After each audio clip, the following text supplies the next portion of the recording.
Greetings, civilized creatures and my fellow guardians. Today I'm going to talk about the tactics to take the aggro from Aggro, the latest strike boss in the most recent installment of Destiny 2 DLC, the Witch Queen. In terms of the AI's behavior, this boss has two main action sequences. 1. Shoot the arc blast at the targeted player. 2. Move towards the targeted player and do the stomping animation. Your job as the lure, or I would like to call it Matador, which is someone who's responsible for taking the boss's aggro, is to keep the boss to always run towards you and not shooting. So in order for the AI to not enter its shooting sequence, the aggro taker needs to be in these two conditions in addition to shooting the boss himself. 1. Be in a closer proximity than the other two fireteam members. 2. Maintain a line of sight while shooting at the boss so that you can take the aggro. The tactic is to keep the boss occupied by running after you and not doing any harm to the others in the fireteam, so they can finish whatever the objective is at the moment.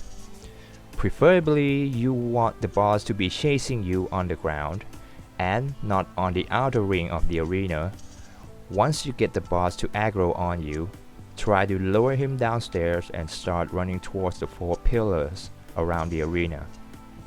You can also use the pillars as cover against the hive boomer that might be shooting at you from the barrier champions. If you feel like the boss is closing in on you, jump so that you don't take the AoE damage that seems to be happening only if you're on the ground. The boss might launch you quite strongly, so be aware of where you're heading.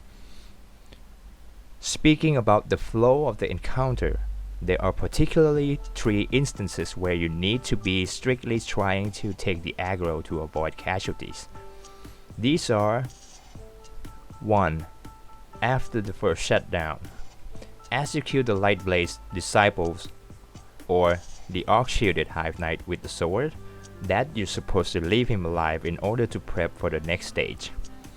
When the boss wakes up, the 2 champions will spawn on random locations on the outer ring of the arena. When that happens, or when you see the text on the left side of the screen saying a champion has appeared, take the aggro from the boss and bring him on the ground as soon as possible. Also try to avoid getting hit by the hive boomer from the barrier champions.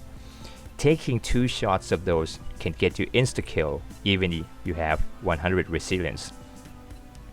Keep running towards the 4 pillars to maintain your distance from the boss, and once your fireteam members finish off the barrier champions, you can start damaging the boss again to progress to the next stage. The second instance where you need to focus on the aggro is when the boss's health bar is at halfway. As his helmet falls off, 2 barrier champions will spawn. In this phase, the boss will become more aggressive and run towards the player at a faster speed. Jumping while moving towards the next pillar will help with your survivability quite significantly, as you get blast damage by the champions along with occasional stomps from the boss. So using the same strat here as before, take the boss to run after you on the ground so that your teammates can deal with the champions. After that, you can continue to do damage and proceed to the next Hive Guardian stage. The Hive Guardian and 2 Lightblade's disciples. Spam everything you have onto the Hive Guardian, then use your super to finish him off if need be, while being aware of the 2 disciples' locations, because those guys can still one-shot you with their sword. The sooner you dealt with the Hive Guardian, the better for your chance of survival. And don't forget to clear the ads on the ground and pick up orbs of power to prep for the next stage. No. My grenade needs to not kill this guy. Okay. Alright, let's go help with the Guardian. Okay, super's out. Finishable, Okay, I'm going in. finish. Yep. Got him. Nice. Got the ghost. Alright. Grabbing some orbs. Brawl now. The last instance to focus strictly on the aggro is after the boss wakes up for the second time and around 10% in on his final health bar. 2 champions will spawn as you're dealing damage to the boss, so react accordingly and quickly. Be aware of the horde of thralls that might come out if you deal damage to a certain point. After these 2 final champions are defeated, you're free to finish off the boss at ease because nothing else will spawn except for the small waves of thralls. And that's all the tips and tricks I have for today, my fellow guardian. I'll leave the link to the boss encounter video in the description below. Good luck getting those sweet God rolled my Bender visions in this upcoming weekly reset. Cheers. My name is Peanut Butter and this is Type 1 Gaming. Thank you for watching and enjoy the rest of the run in the video. I'll see you next time.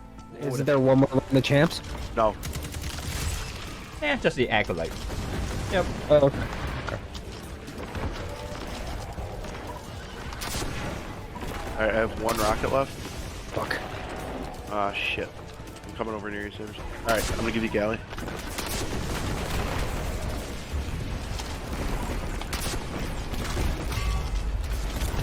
Just thrall. Just thrall jumping up.